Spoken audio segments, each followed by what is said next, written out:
अस्सलाम वालेकुम दोस्तों, आज वाली वीडियो में मैं आपके साथ डिस्कस करता हूं कि हेडमास्टर की स्लिप कैसे डाउनलोड करनी है। काफ़ी बच्चों को पता नहीं चल रहा और डेट क्या है, और इसका पूरा कोर्स अवेलेबल है हमारी एंड्रॉयड एप्लीकेशन पे।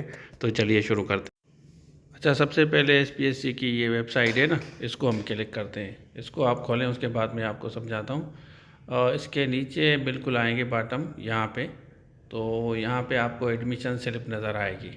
ठीक है, ये देखें एडमिशन स्लिप लिखा हुआ है ना, इस पर आप क्लिक करेंगे। इस पर क्लिक करने के बाद यहाँ आप एनआईसी डालेंगे।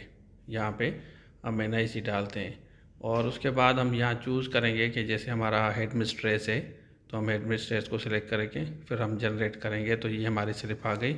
ये देखें 28 तारीख लिखी हुई है ना आपके सामने, टाइम भी लिखा हुआ है। हेड मास्टर हेड मिस्ट्रेस की एनईडी यूनिवर्सिटी है। कराची अलग है, हैदराबाद सक्खर अलग है और लाड़काना अलग है। आप बताएं कि आपका सेंटर कौन सा है, और ये पूरा कोर्स हमारे पास अवेलेबल है। जो बच्चे सीरियस हैं वो ले सकते हैं।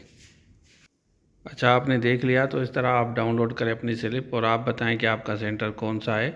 स्क्रीन पे जो हमने नंबर दिया है, इस पर रब्ता करके कोर्स ले सकते हैं। तो ये था आज के लिए। Thank you so much. अल्लाह हाफिज़।